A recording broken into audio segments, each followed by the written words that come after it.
Não é difícil você saber quem é de Deus e quem não é de Deus.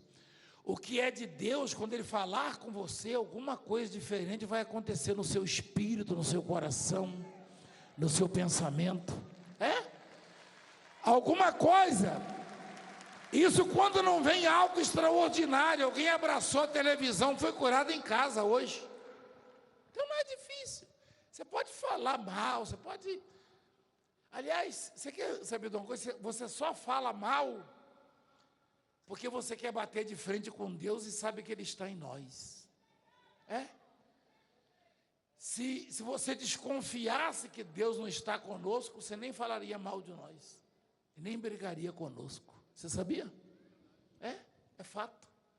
Então, é isso, igreja. Deus fez o homem, sua imagem, conforme o que, igreja?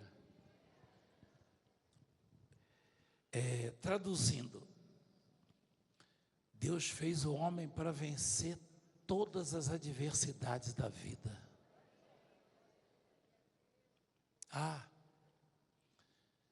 Olha o que Deus fez, mais do que isso ainda.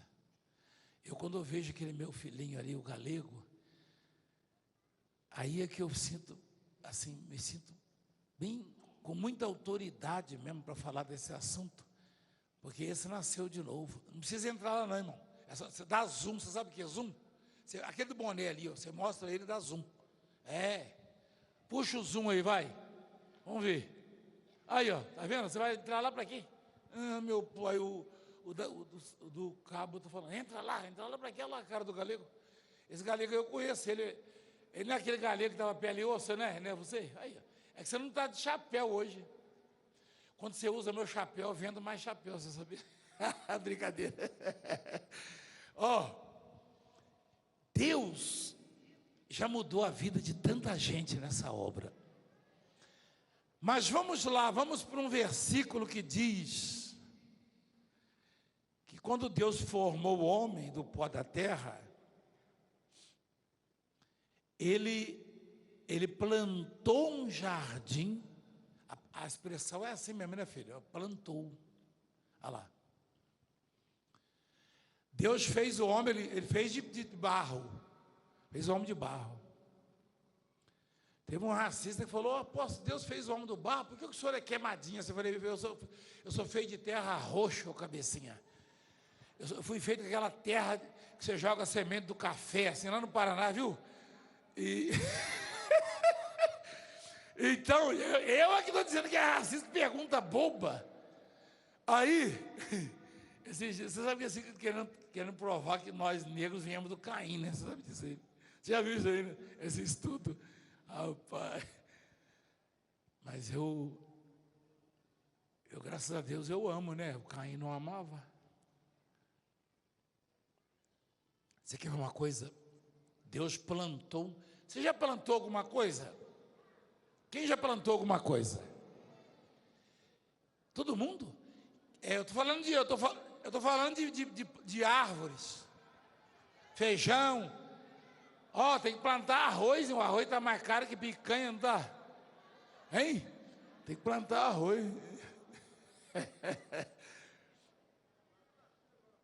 Você já plantou alguma coisa? Eu já fui colono. Quem sabe o que é um colono? Quem sabe o que é um colono? O senhor de óculos aí. O senhor sabe o que é um colono? Sabe mesmo? O colono planta para o dono da fazenda. Não é isso? O senhor está com cara de fazendeiro, não é de colono, mas eu tenho cara de colono.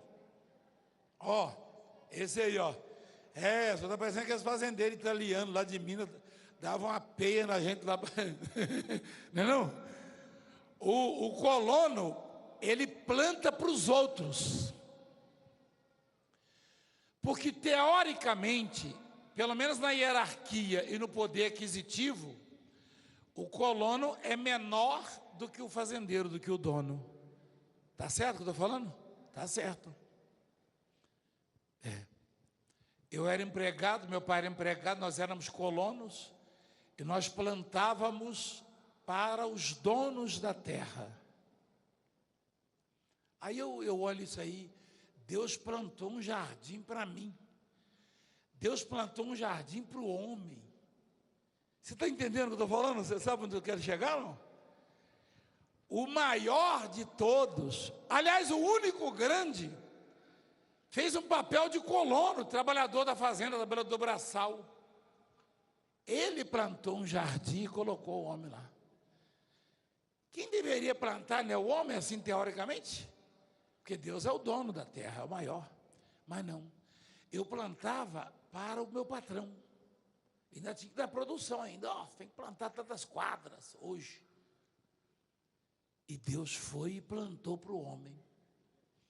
Aí eu fico pensando nesse negócio de semelhança.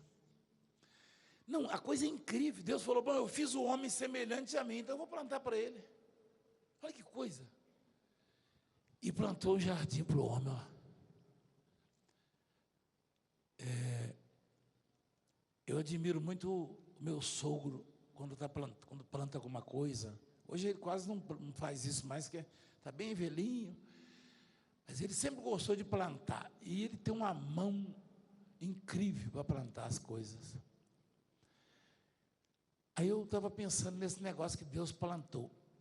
Se o homem, e alguns homens, acontece com alguns homens, plantam com maestria, com um sucesso tremendo, eu imagino como é que era esse jardim. Eu e a bispo estivemos na Alemanha evangelizando e fazendo um batismo, ficamos uns dias lá, um tempo atrás, aí, uns anos atrás, uns 20 anos. E eu vi coisas, eu vi no meio da rua, assim, eu parava, eu e ela, a gente parava para fotografar e filmar. Tão lindo. Meu Deus, que é paisagista que fala, né? Tem uns que são gênios, assim, para fazer um jardim. Então, imaginemos o jardim que Deus plantou. É coisa para você ficar diferente, assim, admirando o dia inteiro, né? E Deus fez isso para o homem. Ou seja, Deus, quando plantou o jardim para nós, ou para o homem, Ele estava dizendo assim, ó, eu trabalho para você ser feliz, para você ter qualidade de vida. E eu posso confirmar isso lá, é Isaías, filho, 64? É isso? Rapaz, estou quase tirando a sua vaga, você viu? Isaías 64, ó, olha só, porque desde a antiguidade nunca se ouviu, nunca, é isso mesmo, né? Porque desde a antiguidade não se ouviu, nem com os ouvidos se percebeu, nem com os olhos se viu Deus além de ti. O que Deus faz? Que trabalha. Deus faz o que, igreja? Deus trabalha. Trabalha para quem? Para aquele que nele espera. Eita Deus! É tremenda essa revelação, igreja. Olha só.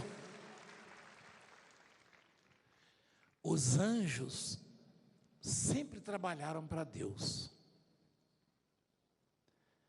Mas eles não foram feitos semelhantes a Ele. Aí Ele fez o homem semelhante a Ele, resolveu que Ele, Deus, iria trabalhar para o homem. Olha só. E tem tanta coisa que nos aflige, que nos perturba, que nos preocupa. A gente precisa aprender a confiar em Deus. Amém? É forte isso, né, igreja? Deus trabalha para aquele. Ele trabalha para todo mundo, não, né? Hã? Por exemplo, se eu... não, eu espero no sol, na lua, na montanha, ou naquele animal, né? Tem país que o sujeito adora a vaca. Deus trabalha para essa pessoa? Claro que não. A vaca é quem dá leite para ele, né? Ele adora ela. Deus trabalha para aquele que nele... Que coisa grandiosa. Isso dá um livro, não dá, igreja?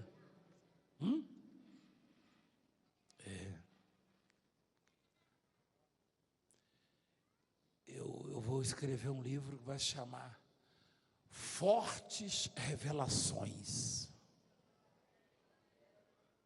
Hein? Por enquanto nós estamos escolhidos. Que coisa, hein? Ó, Deus tem nos revelado isso, igreja. É claro, quando eu tinha 20, 30, 40, 50, a bispa que me acompanha há muitos anos, ela não via esse tipo de revelação, como eu também não. É que Deus, a necessidade da humanidade aumenta, né? Há muitos lobos, né? Há muitos lobos, e os lobos não conseguem ensinar assim, porque eles são vazios. O lobo, ele quer devorar a carne da ovelha, mas o pastor, ele quer curar a ovelha, e essas palavras curam as pessoas. Então tem lobo travestido de pastor, que ele quer devorar, ele quer destruir. Quem entende o que eu estou falando? Mas como é que eu vou saber? Se o que o pregador, o pastor transmite, te cura, te liberta, te esclarece, te ensina e te abençoa e te levanta, então é pastor. Mas se o que o pastor te entrega te deixa para baixo, preocupado, de alguma forma, é porque é lobo. Só tem o título, o nome de pastor. Pelos frutos conhecereis a árvore. Amém? É isso. Hoje vai ser breve a reunião, tá, igreja? Eles dão uma risada para vocês, hein? Eles não perdoam, hein? É tão gostoso, né, igreja, falar de Deus, não é? Hein? Eu queria ir embora rápido, mas é muito legal, né? Muito legal. Olha lá, o coraçãozinho, ó. Obrigado. Espera aí, filhinha. Hã?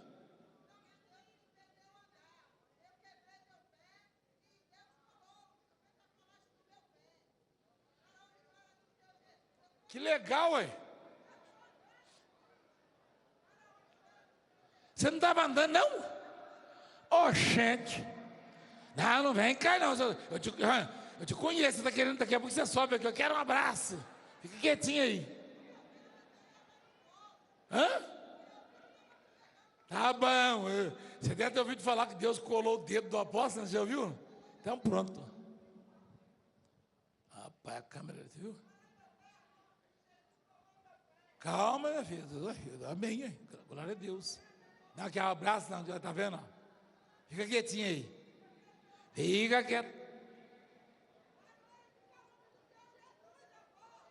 Então glorifica o nome de Jesus, igreja.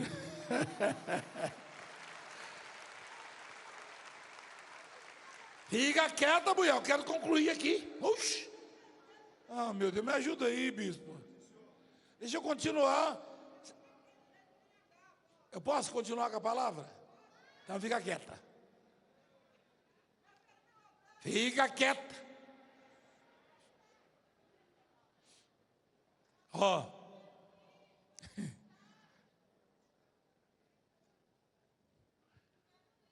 Deus plantou um jardim para nós. A outra fez um coraçãozinho e falou: quero um livro. Pai, eu não estou falando porque é livro, né? Aí, você quer livro, né? Eu vou dar desse próximo que... Escuta a palavra, deixa eu concluir. Deus, gente, por favor, silêncio. Ele plantou um jardim para o homem. A curiosidade na época que Deus plantou um jardim para o homem,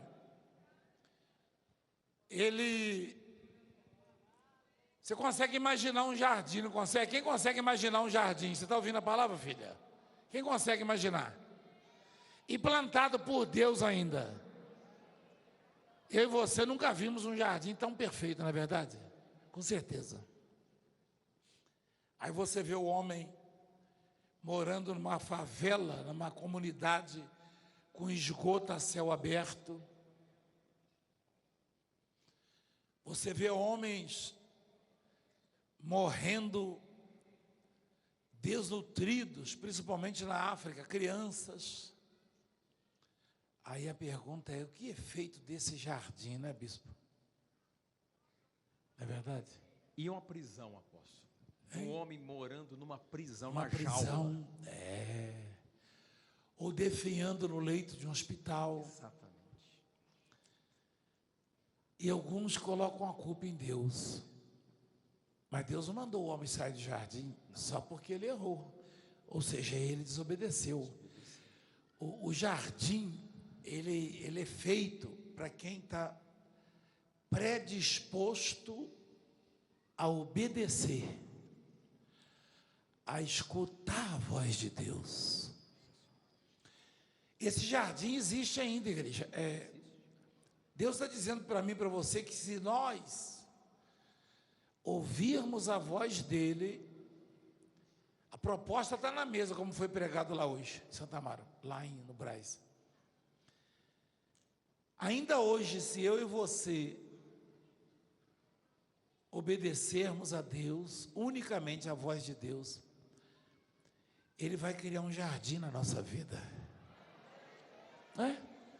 O ar puro, um cheiro maravilhoso das flores, uma visão assim encantadora, uma vista encantadora, uma vista encantadora. E que proporciona, quando você vê uma vista assim, exuberante, aquilo transmite paz, né? Jardim é um lugar de paz, não é verdade? Jardim não é lugar de doente, o doente, ele ficou doente, ele vai para o hospital. Jardim não é lugar de criminoso, o criminoso vai para a cadeia, não é isso?